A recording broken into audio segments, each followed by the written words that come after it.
Good morning friends, कैसे हैं आप लोग। आज हम लोग भारतीय अर्थव्यवस्था पे बात करेंगे कि भारतीय अर्थव्यवस्था जो हम लोग के UPSC, UPPSC and other public service commission में जो टॉपिक्स हैं इस पे बात करेंगे कि इसकी तैयारी कैसे करें, इससे क्वेश्चन किस प्रकार के आते हैं और हमारी रणनीति क्या होनी चाहिए इस सेक्शन की तैयारी करने के लिए। तो आज इसी विषय पे बात करेंगे।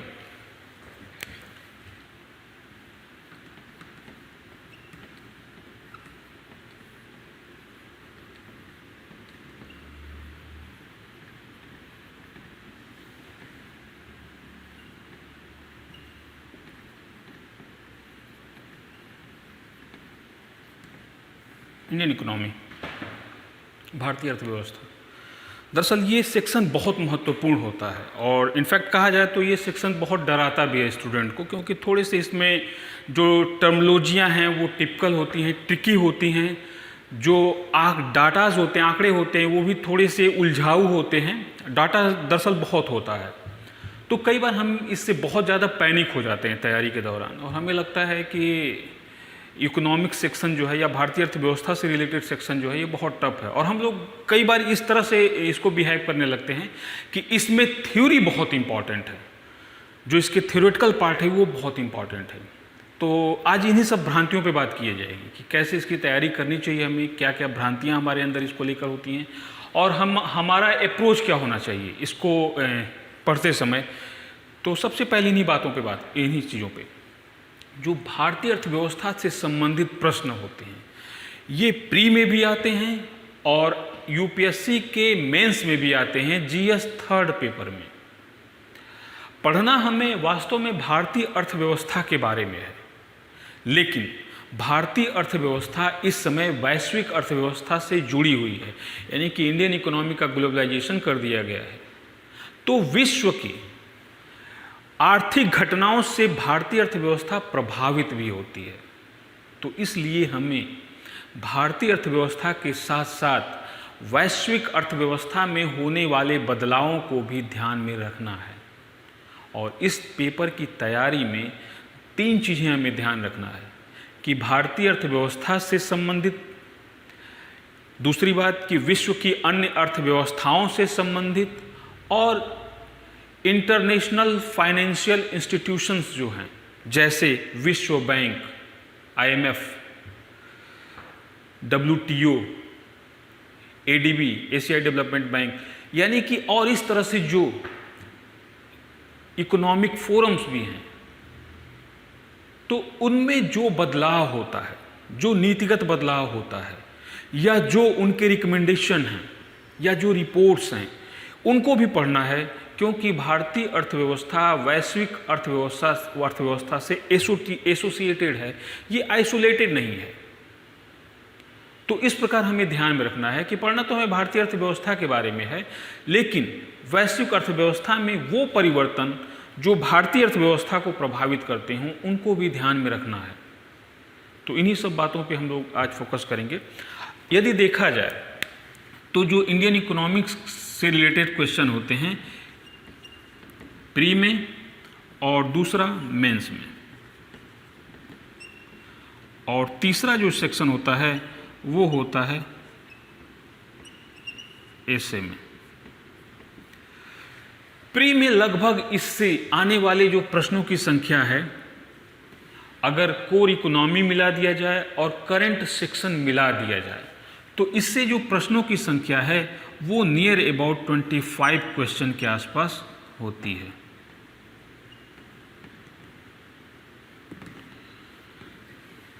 प्री में, जिसमें अभी इसका और हम लोग डिफाइन करेंगे तो पता लग जाएगा किस प्रकार से ये होता है। तो ये प्री में लगभग 25 क्वेश्चंस के आसपास इकोनॉमिक्स के होते हैं। मेंस में जो जीएस थर्ड पेपर होता है 250 नंबर का होता है, उसमें मान लिया जाए तो इससे 150 to 180 मार्क्स के क्वेश्चन आते हैं कहीं ना कहीं। और एसे में, अब यूपीएससी के एसे में 2 सेक्शन में डिवाइड कर दिए गए एसे के पेपर को, सेक्शन ए और सेक्शन बी। तो किसी न किसी सेक्शन में एक टॉपिक इकोनॉमिक्स से रिलेटेड होता ही होता है। तो आप ये मान के चलिए कि एक टॉपिक तो इकोनॉमिक्स से रहेगा ही रहेगा। तो यहाँ भी आपको इकोनॉमिक्स को फेस करना है, जीएस थर्ड पेपर में फेस करना है और प्रीलिम्स में फेस करना है। अगर आप इस सेक्शन को एवॉइड करके यूपीएससी की तैयारी करना चाहते हैं तो कहीं ना कहीं ये आपके लिए फेटल होगा, क्योंकि इस सेक्शन को आप एवॉइड नहीं कर सकते। क्योंकि जीएस का जो पेपर होता है उसमें फोर्थ पेपर को निकाल दिया जाए जो एथिक्स का होता है, तो आपका लगभग 750 मार्क्स के जो जीएस के पेपर हैं उसमें ये सेक्शन आप देख सकते हैं कि काफ़ी इम्पॉर्टेंट है, सिग्निफिकेंट है, इसको आप एवॉइड नहीं कर सकते। यहाँ पर भी आपको एक टॉपिक मिल जाएगा तो यहाँ पर भी आप कंफर्टेबल रहेंगे, एवॉइड नहीं कर सकते। प्री में भी आप एवॉइड नहीं कर सकते, क्योंकि आउट ऑफ 100 क्वेश्चन में से 25 क्वेश्चन आउट ऑफ 100 क्वेश्चन लगभग इकोनॉमिक्स से रिलेटेड होते हैं। तो यहाँ भी आप एवॉइड नहीं कर सकते, क्योंकि नियर अबाउट 50 to 55, 60 क्वेश्चन आपको एटलीस्ट करना है, तभी आप प्री पास करेंगे। सेफ है तो 60 आपको करना ही करना है, तो आप यहाँ पर भी एवॉइड नहीं कर सकते। अब हमें तैयारी के लिए क्या करना है, क्यों हम पैनिक हो जाते हैं इकोनॉमिक्स के क्वेश्चन लेकर। इसको ट्रेंड को देखते हैं कि इसमें जनरली हमको क्या करना चाहिए और हम वास्तव में सोचते क्या इसके बारे में हैं। इकोनॉमिक्स के क्वेश्चन 3 सेक्शन में डिवाइड किया जाता है जनरली। पहला होता है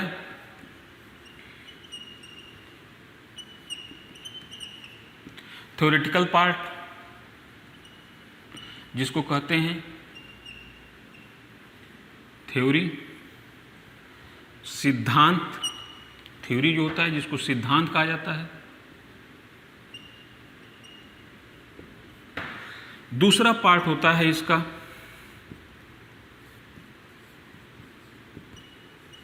एप्लाइड सेक्शन,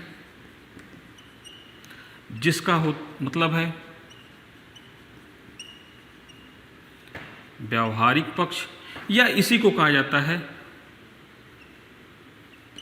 करंट स्टेटस या वर्तमान दशा। और जो तीसरा सेक्शन होता है वो होता है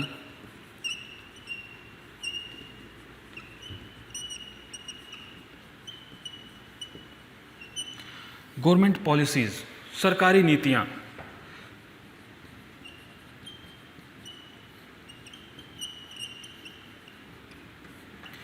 सरकारी नीतियां क्या हैं? ये मुख्यतः 3 सेक्शन में डिवाइड होता है इकोनॉमिक्स का टॉपिक्स। अब इसको ही देखते हैं कैसे ये 3 सेक्शन में डिवाइड है, कैसे। फॉर एग्जाम्पल, यदि हम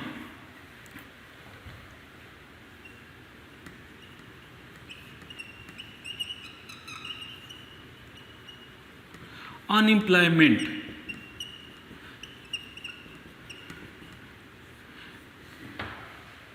बेरोजगारी को एक उदाहरण के रूप में लें, अनएम्प्लॉयमेंट को एक उदाहरण के रूप में लें, तो देखेंगे कि ये तीनों सेक्शन जो थ्योरेटिकल पार्ट्स है वो इसमें क्या है, जो अप्लाइड सेक्शन है व्यवहारिक पक्ष है या करंट स्टेटस है वो बेरोजगारी का क्या है, और बेरोजगारी से रिलेटेड गवर्नमेंट पॉलिसीज क्या हैं, सरकारी नीतियां क्या हैं बेरोजगारी उन्मूलन के लिए, इरेडिकेट करने के लिए। तो सबसे पहले देखते हैं बेरोजगारी को एक फॉर एग्जाम्पल लेते हैं। तो इसका सैद्धांतिक पक्ष क्या है? तो सैद्धांतिक पक्ष में पहला आता है कि बेरोजगारी क्या है, व्हाट इज अनएम्प्लॉयमेंट। तो अनएम्प्लॉयमेंट की डिफिनीशन है, डिफिनीशन यह है कि कोई भी व्यक्ति वर्ष में 273 दिन और प्रतिदिन 8 घंटे यदि कार्यरत है तो उसे फुल एम्प्लॉय माना जाएगा, पूर्ण रोजगाररत माना जाएगा। और यदि इससे कम यानी कि 273 days and 8 hour in 24 hours, मतलब कि 273 दिन वर्ष में, 365 दिन में 273 दिन और 24 घंटे में 8 घंटे प्रतिदिन अगर वह कार्य कर रहा है, रोजगार में लगा हुआ है, तो उसे माना जाएगा कि वो पूर्ण रोजगाररत है। ये इसकी परिभाषा है। सैद्धांतिक पक्ष हो गया एम्प्लॉयमेंट का। दूसरा इसी सैद्धांतिक पक्ष में होता है कि परिभाषा के साथ साथ बेरोजगारी का प्रकार, कितने प्रकार की बेरोजगारी होती है, टाइप्स ऑफ अनएम्प्लॉयमेंट। बेरोजगारी के कितने प्रकार होते हैं? मौसमी बेरोजगारी, चक्रीय बेरोजगारी, प्रच्छन्न बेरोजगारी, डिस्ग्रीस्ड अनएम्प्लॉयमेंट, स्ट्रक्चरल अनएम्प्लॉयमेंट, ठीक है, शैक्षणिक बेरोजगारी। तो ये बेरोजगारी के प्रकार हो गए। अब इस टॉपिक को जब हम लोग करेंगे तो बहुत अच्छे से वहां पढ़ेंगे, यहां पे थोड़ी सी बस डिस्कस करते हैं। और तीसरा इसी का सेक्शन हो गया इसका प्रभाव, यानी कि बेरोजगारी का प्रभाव। प्रभाव किस पे? पूरे अर्थव्यवस्था पर प्रभाव, और साथ में इसका सामाजिक प्रभाव क्या है बेरोजगारी का। तो ये बेरोजगारी के थ्योरेटिकल पार्ट्स हो गए। बेरोजगारी से रिलेटेड ये थ्योरेटिकल पार्ट्स हो गए कि बेरोजगारी क्या है, उसकी परिभाषा क्या है, उसके प्रकार कितने हैं, और इस बेरोजगारी का अर्थव्यवस्था के विभिन्न सेक्टर पर क्या प्रभाव पड़ता है। विभिन्न सेक्टर का मतलब हो गया उत्पादक यानी कि समाज पे, उपभोक्ता यानी समाज पे, प्रोड्यूसर यानी कि जो इकोनॉमिक एक्टिविटी को बढ़ाते हैं। अर्थव्यवस्था के विभिन्न क्षेत्रों पर इस बेरोजगारी का क्या प्रभाव है। यहाँ पर ये तीनों प्रश्न कि बेरोजगारी क्या है, कितने प्रकार की होती है, और अर्थव्यवस्था के विभिन्न क्षेत्रों पर इस बेरोजगारी का प्रभाव क्या है, ये इसके सैद्धांतिक पक्ष हो गए बेरोजगारी के। तो पहला हमने देखा कि बेरोजगारी के सैद्धांतिक पक्ष क्या हैं। अब दूसरा आता है कि बेरोजगारी के व्यवहारिक पक्ष या करंट स्टेटस क्या है। इस विषय पे डिस्कस करते हैं।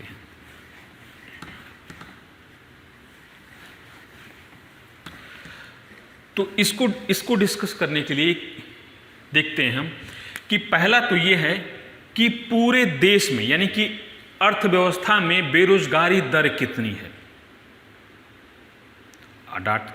आंकड़े अलग अलग होते हैं, डेटा अलग अलग होते हैं। हो सकता है किसी साल बेरोजगारी दर 5% हो, किसी वर्ष बेरोजगारी दर 6% हो, अनएम्प्लॉयमेंट रेट किसी साल 10% हो, 3%, ये वैरी करता रहता है टाइम टू टाइम। एक हो जाएगा पूरे लेकर इकोनॉमिक लेवल पे, होल इकोनॉमिक लेवल पर क्या अनएम्प्लॉयमेंट रेशियो है। दूसरा कि इकोनॉमी के किस सेक्टर में सबसे ज़्यादा लोग रोजगार प्राप्त हैं। कृषि क्षेत्र है, औद्योगिक क्षेत्र है, सेवा क्षेत्र है, कहाँ पे किस प्रकार के लोग रोजगार प्राप्त किए हुए हैं। दूसरा हो गया इसी से रिलेटेड कि देश के एक भाग से दूसरे भाग में, यानी कि एक राज्य से दूसरे राज्य में बेरोजगारी की क्या दशा है। भारत में जितने राज्य हैं उन राज्यों में बेरोजगारी की दर अलग अलग है, और प्रत्येक राज्य में जो रोजगार में लगे हुए लोग हैं उनका रेशियो भी अलग अलग है। कहीं पर कृषि में ज़्यादा लोग रोजगाररत हैं, तो कहीं पे उद्योग में हैं, तो कहीं पर सेवा क्षेत्र में हैं। उद्योग में भी कहीं पर ज़्यादा लोग मैन्युफैक्चरिंग सेक्टर में हैं, तो कहीं पर कंस्ट्रक्शन सेक्टर में हैं। तो इकोनॉमी के अलग अलग सेक्टर में किस तरह से लोग रोजगाररत हैं, ये इसका व्यवहारिक पक्ष हो गया। जो सबसे इंपॉर्टेंट होता है इसका, वो है सरकारी नीतियां, गवर्नमेंट पॉलिसीज, कि बेरोजगारी जैसी, अनएम्प्लॉयमेंट जैसी समस्या के समाधान के लिए सरकार द्वारा किस प्रकार की नीतियों का संचालन किया जा रहा है, या किस प्रकार के प्रोग्रामों का संचालन किया जा रहा है जिससे बेरोजगारी समस्या का समाधान किया जा सके। तो ये इसका सेक्शन जो है गवर्नमेंट पॉलिसी से लेकर, ये बहुत इंपॉर्टेंट है। गवर्नमेंट पॉलिसी से लेकर कि सरकार द्वारा किस प्रकार की नीतियों का संचालन किया जा रहा है। जाहिर सी बात है कि जब से देश स्वतंत्र हुआ है तब से अनएम्प्लॉयमेंट और पॉवर्टी दो मुख्य समस्याएं थीं। देखने का नज़रिया हमारा अलग था। शुरू में इसको हम एक आर्थिक समस्या मानते थे, बाद में इसको सामाजिक आर्थिक समस्या मानना शुरू कर दी कि सिर्फ ये आर्थिक समस्या नहीं है और अनएम्प्लॉयमेंट और पॉवर्टी सिर्फ आर्थिक विकास से जुड़ी हुई समस्या नहीं है, ये कहीं ना कहीं सामाजिक समस्या भी है। तो अनएम्प्लॉयमेंट के बारे में गवर्नमेंट पॉलिसी क्या है, सरकारी नीतियां क्या हैं, सरकार ने कौन कौन से प्रोग्राम को लाया है अनएम्प्लॉयमेंट जैसी समस्या को दूर करने के लिए। जैसे एक अनएम्प्लॉयमेंट से रिलेटेड नीति लाई सरकार द्वारा लाया गया है प्रधानमंत्री कौशल विकास योजना। तो अब देखना है कि पहले तो ये है कि गवर्नमेंट पॉलिसी में देखेंगे कि प्रधानमंत्री कौशल विकास योजना ये है क्या, इसमें क्या क्या प्रावधान किए गए हैं,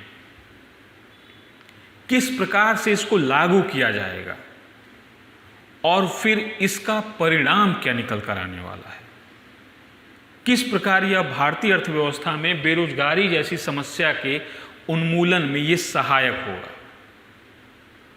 तो ये इसकी गवर्नमेंट पॉलिसी से रिलेटेड सेक्शन हो गया। अब जो यूपीएससी में क्वेश्चन आता है, अभी हम बात करेंगे सिर्फ यूपीएससी की, क्योंकि स्टेट कमीशंस में थोड़ा सा इसका कैरेक्टर बदल जाता है, तो जो हम लोग बात करेंगे वो यूपीएससी की करेंगे इस समय।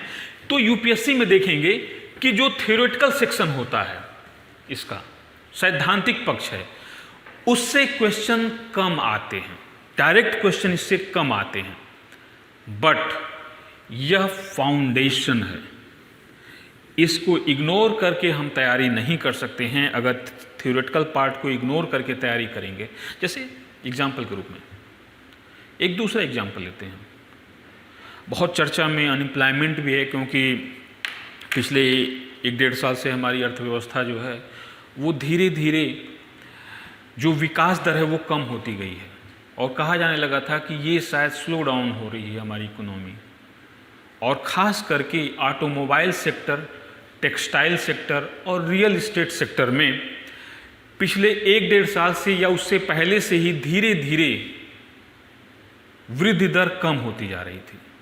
इसके बाद वैश्विक स्तर पर कोविड-19 पैंडेमिक के कारण लॉकडाउन करना पड़ा, और उसके बाद हमारी अर्थव्यवस्था बहुत तेज़ी के साथ नीचे गिरी है, और लास्ट क्वार्टर में तो देखा गया था कि -23.9% जिस नीचे चली गई है। तो समस्या ये है कि जब तक हम थ्योरेटिकल पार्ट को नहीं पढ़ेंगे, अभी हम एक और उदाहरण लेते हैं, जैसे हम लोग कहते हैं राष्ट्रीय आय, नेशनल इनकम।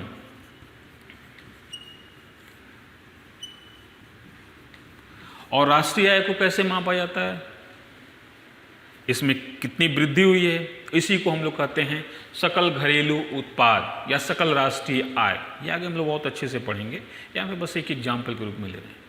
तो इसका थ्योरेटिकल पार्ट है कि राष्ट्रीय आय है क्या चीज़ ये नेशनल इनकम, इसका मेजरमेंट कैसे किया जाता है, हाउ मेजर इट, एंड इसमें कौन कौन से टर्म या टॉपिक या सेक्शन शामिल किए जाते हैं और कौन कौन सी एक्टिविटीज़ को शामिल नहीं किया जाता है। ये इसके सैद्धांतिक पक्ष हो गए, थ्योरेटिकल पार्ट हो गए। दूसरा क्या हो गया कि इसका व्यवहारिक पक्ष ये हो गया कि इस समय अर्थव्यवस्था की विकास दर क्या है, साथ में अर्थव्यवस्था के विभिन्न सेक्टर्स, क्योंकि अर्थव्यवस्था मुख्यतः 3 सेक्टर से मिलकर बनी होती है। उसमें है एक प्राइमरी सेक्टर जिसको कहते हैं एग्रीकल्चर एंड एलाइड एक्टिविटीज़, जिसमें कृषि है, प्लांटेशन है यानी कि बागवानी है, फिशिंग है, मत्स्यन है, खनन है, माइनिंग है। तो ये सब क्या है, प्राइमरी सेक्टर। तो राष्ट्रीय आय में प्राइमरी सेक्टर का क्या योगदान है। सेकेंडरी सेक्टर जिसको हम लोग कहते हैं इंडस्ट्रियल सेक्टर, ये भी मुख्यतः 2 भागों में विभाजित किया जाता है। और पहला होता है कंस्ट्रक्शन, निर्माण, और दूसरा है विनिर्माण, मैन्युफैक्चर सेक्टर। तो दोनों का इसमें योगदान क्या है अर्थव्यवस्था में। और तीसरा जो पार्ट होता है इकोनॉमी का वो होता है सर्विस सेक्टर। तो सेवा क्षेत्र का क्या योगदान है, बाकी और भी कैटेगराइज किया गया है, जिसमें चतुर्थम पंचम सेक्टर, चतुर्थम सेक्टर, तो वो सब अलग चीज़ें हैं। बस मुख्यतः 3 भागों में विभाजित किया जाता है। इनका क्या योगदान है, हमारी अर्थव्यवस्था किस दर से विकास कर रही है, देश के किस भाग की अर्थव्यवस्था अधिक या किस स्टेट की अर्थव्यवस्था अधिक तेजी के साथ विकसित हो रही है, किस भाग में कम हो रही है, क्या रीजन है, ये इसके व्यवहारिक पक्ष हो गए। और सरकार अर्थव्यवस्था की वृद्धि दर को बढ़ाने के लिए सरकार क्या प्रयास कर रही है।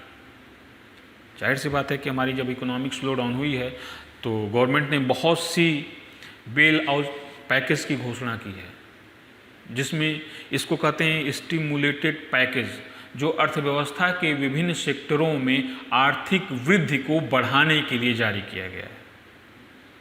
तो इसके सरकारी प्रयास होगा, ये इसके व्यवहारिक।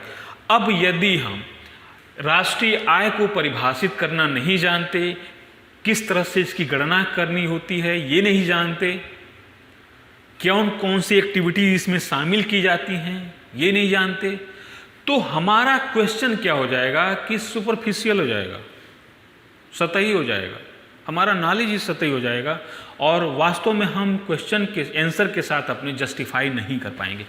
तो थ्योरेटिकल पार्ट्स से क्वेश्चन कम आते हैं, डायरेक्ट प्री में भी कम आते हैं और मेंस में भी कम आते हैं।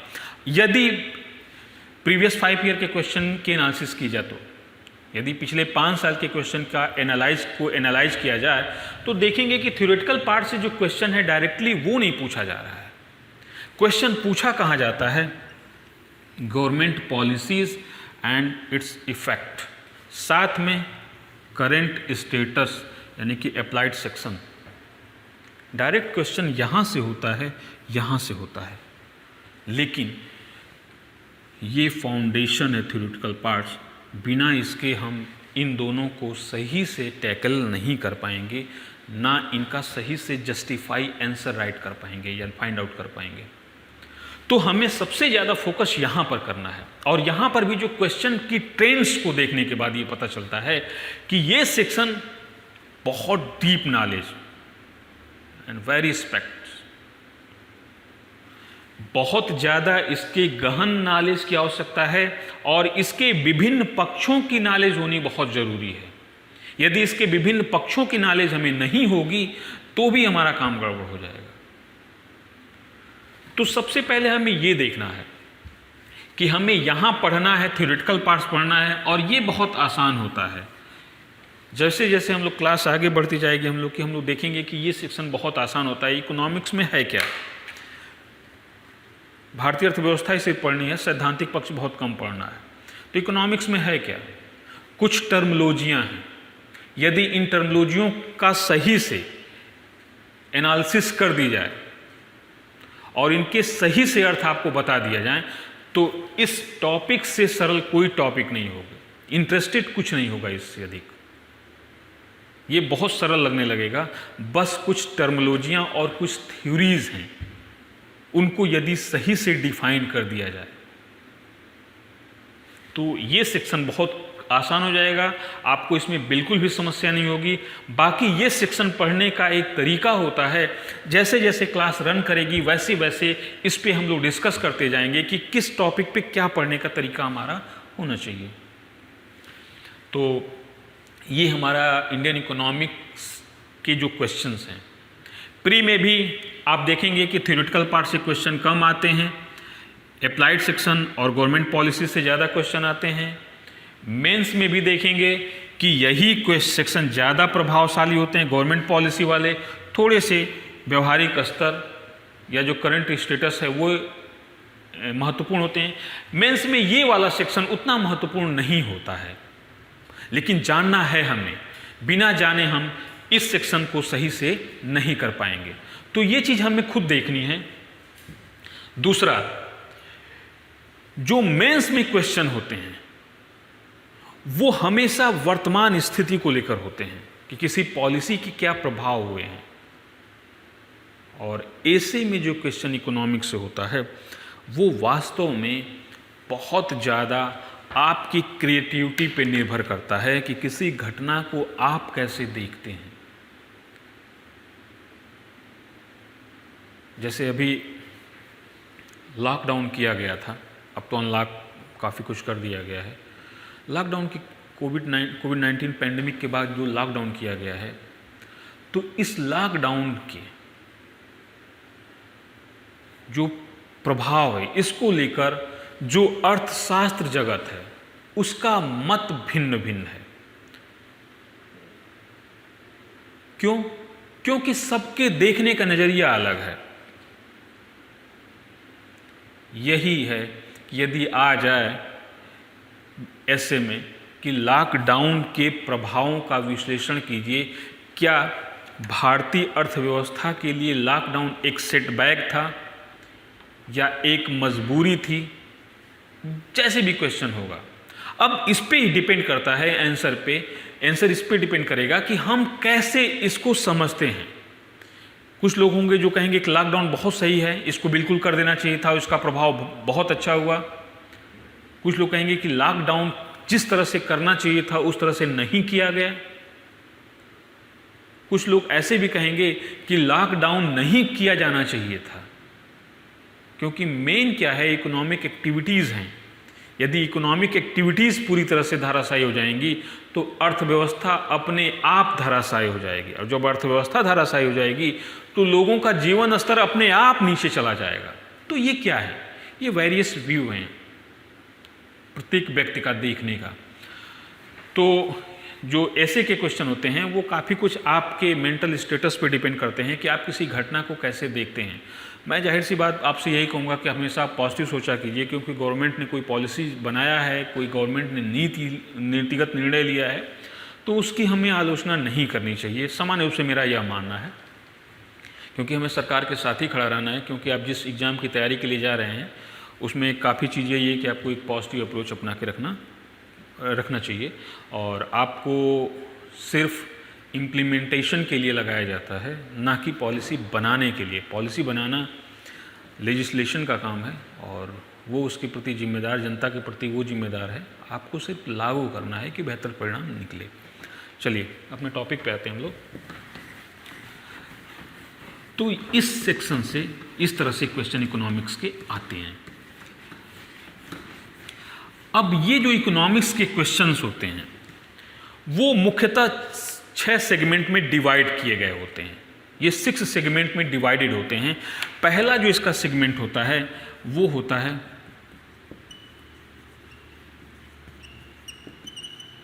फिस्कल पॉलिसी, जिसको कहते हैं राजकोषीय नीति। और फिस्कल पॉलिसी गवर्नमेंट किसके माध्यम से लागू करती है? बजट।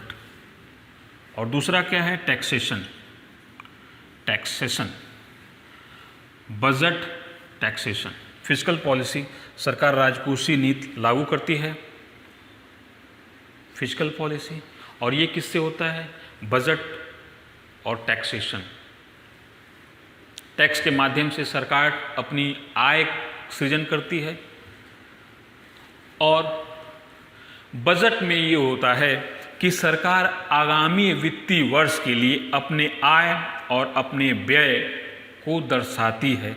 सरकार अपनी प्रायोरिटी को निर्धारित करती है कि अगले 10 साल अगले साल सरकार क्या करने वाली है। आर्थिक मोर्चे पर, सामाजिक मोर्चे पर सरकार के क्या लक्ष्य हैं, प्रायोरिटी क्या हैं। तो पहला होता है फिस्कल पॉलिसी से रिलेटेड क्वेश्चन। दूसरा होता है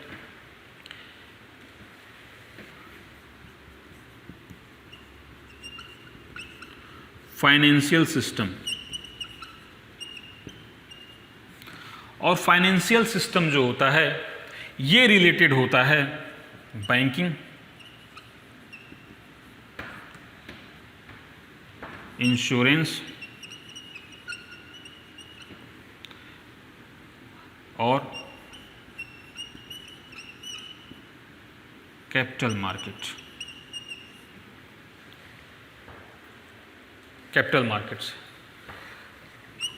फाइनेंशियल सिस्टम जो होता है उसमें हम लोग सम्मिलित कर लेते हैं बैंकिंग, और बैंकिंग सेक्टर की अपेक्स बॉडी जो होती है वो आरबीआई है। तो आरबीआई द्वारा मॉनेटरी पॉलिसी का संचालन किया जाता है। मॉनेटरी पॉलिसी क्या होती है और फिजिकल पॉलिसी क्या होती है, ये आगे हम लोग बहुत, जब टॉपिक होगा तो बहुत डिटेल में पढ़ेंगे। मॉनेटरी पॉलिसी और फिजिकल पॉलिसी की जो उद्देश्य होते हैं वो लगभग सेम ही होते हैं, दोनों के सेम ही होते हैं, बस एक सरकार द्वारा संचालित किया जाता है और मॉनेटरी पॉलिसी आरबीआई द्वारा संचालित किया जाता है। बैंकिंग सेक्टर किस प्रकार कार्य करता है, इंश्योरेंस यानी कि बीमा क्षेत्र किस प्रकार कार्य करता है, और कैपिटल मार्केट वो किस प्रकार कार्य करता है। कैपिटल मार्केट में हम लोग share market, mutual funds, commodity exchange, future trading, सब कुछ पढ़ना है हम लोगों को। फॉरेन इन्वेस्टमेंट क्या है, सब कुछ ये चीज़ है। तो फाइनेंशियल सिस्टम जो तीसरा सेक्शन है वो है इंफ्रास्ट्रक्चर।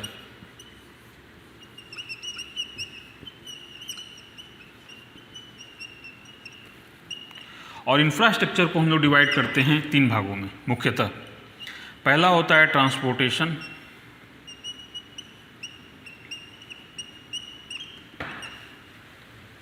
दूसरा होता है पावर सेक्टर, ऊर्जा क्षेत्र, और तीसरा होता है कम्युनिकेशन।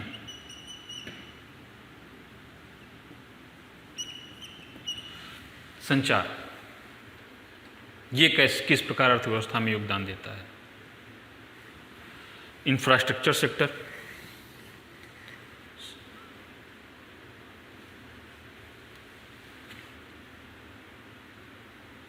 चौथा सेक्शन है हमारा सोशल सेक्टर,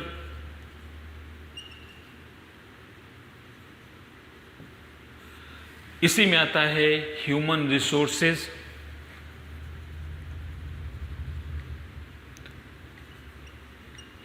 जिसको कहते हैं मानव संसाधन। सामाजिक क्षेत्र क्या है, और इसी से रिलेटेड होता है ह्यूमन रिसोर्सेज।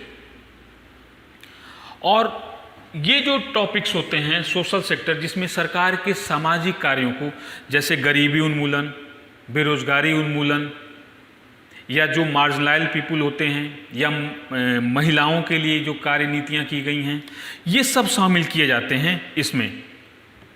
तो इसको हमें देखना चाहिए। जो 5वां सेक्शन है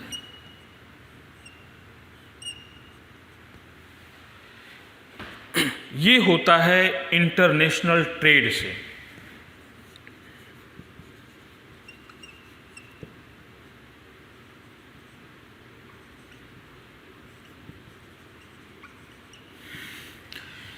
इसी में होता है बैलेंस ऑफ पेमेंट, भुगतान संतुलन, और इसी में होता है फॉरेन इन्वेस्टमेंट। जो फॉरेन इन्वेस्टमेंट 2 प्रकार का होता है, एक प्रत्यक्ष और एक अप्रत्यक्ष, डायरेक्ट और एक इनडायरेक्ट। साथ में इंटरनेशनल ट्रेड, यानी कि हमारा विश्व के अन्य देशों के साथ किस प्रकार का व्यापारिक संबंध है। ये डिपेंड करता है कि हमारा आर्थिक संबंध किस प्रकार से है विश्व के अन्य देशों में। तो इस सेक्शन से, इंटरनेशनल ट्रेड के सेक्शन से क्वेश्चन भी आते हैं, और ये क्वेश्चन थोड़े से टिपिकल होते हैं, बट किया जाता है बहुत अच्छे तरीके से कि अन्य देशों के साथ हमारे क्या संबंध है, भारत किसके साथ व्यापार करता है, किसके साथ आयात ज़्यादा हैं, किसके साथ निर्यात ज़्यादा हैं, हमारा बैलेंस ऑफ पेमेंट किस तरह जा रहा है, प्लस में है, माइनस में है, एडवर्स है, फेवरेबल है, ये सब चीज़ें। फॉरेन इन्वेस्टमेंट के लिए, क्योंकि आज के समय में फॉरेन इन्वेस्टमेंट के बिना आर्थिक विकास को माना जाता है कि ये बहुत मुश्किल है, क्योंकि कोई एक देश अपनी पूंजी के आधार पर सिर्फ आर्थिक विकास नहीं कर सकता है, उसे कहीं न कहीं विश्व के अन्य देशों से पूंजी प्राप्त करनी होगी। तो ये सब चीज़ें हम लोग देखेंगे इंटरनेशनल ट्रेड में। जो सबसे महत्वपूर्ण सेगमेंट है इकोनॉमिक्स का, वो है छठा जो सेक्शन है इकोनॉमिक सेक्टर, और इसमें शामिल किया जाता है राष्ट्रीय आय, GDP, inflation, GDP and inflation, अर्थव्यवस्था एवं मुद्रास्फीति। तो ये 6 सेगमेंट्स जो हैं इन्हीं से क्वेश्चन आते हैं, और इन्हीं क्वेश्चंस को, इन्हीं सेगमेंट्स को हमें पढ़ना है, क्योंकि यहीं से क्वेश्चन हमें प्राप्त होंगे। अब सवाल ये आता है कि हमारी अप्रोच क्या होनी चाहिए। जनरली जो बिगनर स्टूडेंट होते हैं, जो भी शुरुआत करने वाले होते हैं, उनकी सबसे बड़ी समस्या होती है कि इसकी शुरुआत कहाँ से करें, क्या पढ़ाई करें, कौन सी बुक्स पढ़ लें, कौन सी नोट्स पढ़ लें, या क्या करें कि हमारा ये सेक्शन तैयार हो जाए। तो जो बिगनर्स हैं, जो अभी शुरुआत करना चाहते हैं, उनके लिए मेरी सलाह है कि बहुत ज़्यादा परेशान ना हो। शुरुआत करने के लिए इस सेक्शन की शुरुआत करने के लिए आपको सबसे पहले एनसीईआरटी की बुक पढ़नी चाहिए। इस सेक्शन की शुरुआत के लिए सबसे पहले आपको एनसीईआरटी की बुक पढ़नी चाहिए। शुरुआत आप 6 to 8 की बुक से कर सकते हैं, जिसको सोशल स्टडी कहा जाता है। सोशल स्टडी में 4 सेक्शन मुख्यतः होते हैं 6 to 8 में। उसमें होता है आपका history, geography, civics and economics. यहाँ से शुरुआत कीजिए आप 6 to 8। इसमें भी जब इसको आप पढ़ लें तो फिर 9 to 10th क्लास की जो एनसीईआरटी है, इसको बहुत मन से पढ़ें, क्योंकि भारतीय अर्थव्यवस्था से संबंधित चीज़ें इसमें 9 to 10th वाली एनसीईआरटी में दी हुई हैं अच्छी। इसको बहुत अच्छे से पढ़ें आप। इसके बाद 11 to 12th की बुक सेलेक्टिव हो जाएं, जो इसके सैद्धांतिक पार्ट हैं, जो कोर इकोनॉमिक टॉपिक्स हैं, जो यहाँ पे डिवाइड किए हैं micro economics and macro economics, जिसको व्यष्टि अर्थशास्त्र और समष्टि अर्थशास्त्र कहा जाता है। उस बुक को आप हटा दीजिए। जो इंडियन इकोनॉमिक्स से रिलेटेड टॉपिक्स हैं उनको आप पढ़ लीजिए। बाकी जो सैद्धांतिक हैं, जिनको व्यष्टि अर्थशास्त्र, समष्टि अर्थशास्त्र के नाम से दिया गया, उसको आप मत पढ़िए, छोड़ दीजिए उसको। तो एनसीईआरटी की बुक से शुरुआत कर लीजिए आप, चीज़ें धीरे धीरे समझ में आने लगेंगी। फिर आप योजना, जो मंथली मैगजीन आती है, और कुरुक्षेत्र, इसको पढ़ना शुरू कीजिए। इसमें जो एडिटोरियल्स होते हैं, जो टॉपिक्स होते हैं, वो काफ़ी काम के होते हैं। तो इसमें आप सेलेक्टिव हो जाइए, देख लीजिए जो टॉपिक आपको अच्छा लगे, जिससे क्वेश्चन आते हों, उस टाइप के क्वेश्चन आप टॉपिक टैकल कर लीजिए, पढ़ना शुरू कर दीजिए। तो शुरुआत करने के लिए एनसीईआरटी बुक सबसे अच्छी है। साथ में आप योजना एवं कुरुक्षेत्र भी पढ़ते रहिए धीरे धीरे, ताकि इससे जो आपकी एक समझ डेवलप होती जाए, एक सोच डेवलप होती जाए आपकी हर टॉपिक पे। और सबसे पहले मैं आपको बता दूं कि इकोनॉमिक्स के क्वेश्चन करते समय आप बायस्ड मत होइएगा। आपकी व्यक्तिगत रुचि क्या है, आपकी व्यक्तिगत पसंद क्या है, ये आप अपने आप तक सीमित रखिएगा।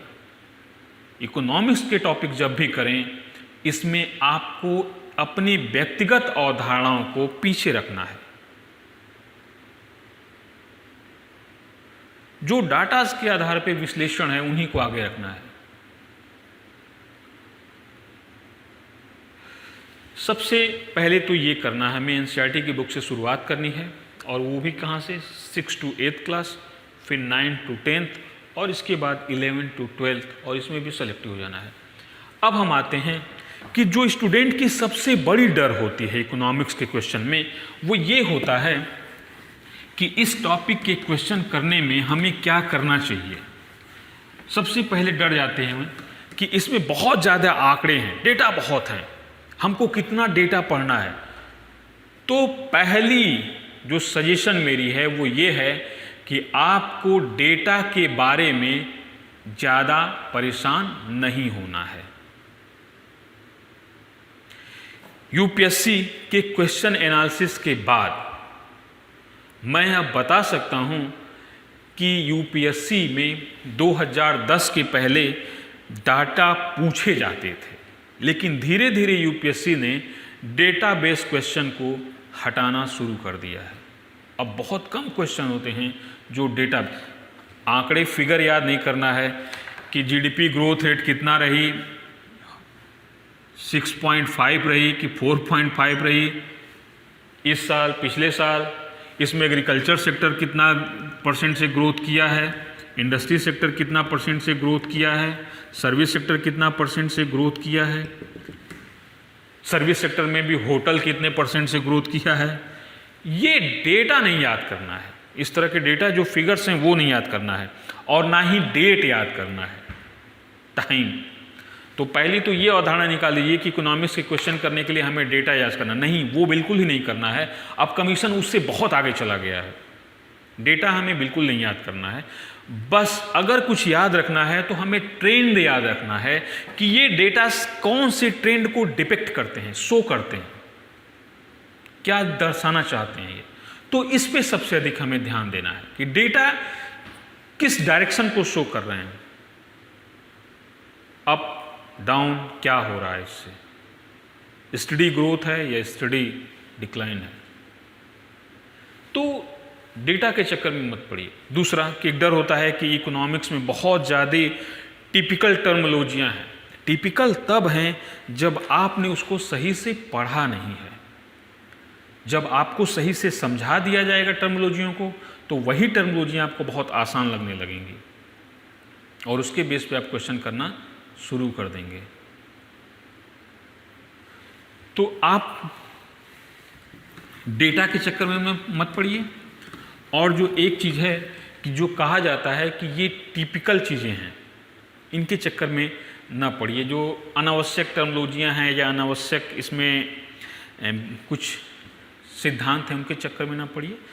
तो इससे रिलेटेड क्वेश्चन बहुत आसानी से किया जा सकता है। मुझे पूरी उम्मीद है कि आप कुछ चीज़ें ये समझ में आई होंगी, और यदि आप इस हिसाब से तैयारी करेंगे, जो प्री एजम्पशंस है आपके दिमाग में इकोनॉमिक्स को लेकर या भारतीय अर्थव्यवस्था से संबंधित प्रश्नों को लेकर, उनको आप बाहर निकाल लीजिए अपने दिमाग से, बिल्कुल बाहर निकाल लीजिए। ये सेक्शन बहुत ही रोचक हो जाएगा आपके लिए और बहुत ज़्यादा इसमें आप कंफर्ट जोन में होंगे, कंफर्टेबल फील करेंगे। तो मुझे पूरी उम्मीद है कि ये सेक्शन आपको समझ में आया होगा। जैसे जैसे क्लास आगे बढ़ती जाएगी वैसे वैसे चीज़ें और भी आसान होती जाएंगी। आज हम क्लास यहीं आप करते हैं। इसके बाद जो हम लोग का टॉपिक होगा वो भारतीय अर्थव्यवस्था से संबंधित होगा, और फिर इसके आगे हम लोग क्वेश्चन करेंगे जिसमें हमारी होगी सबसे पहले राष्ट्रीय आय, जीडीपी ग्रोथ क्या है और इसके विभिन्न एस्पेक्ट क्या हैं, इसके मेजरमेंट कैसे हैं। तो आज क्लास में यही ऑफ करता हूँ। Thank you.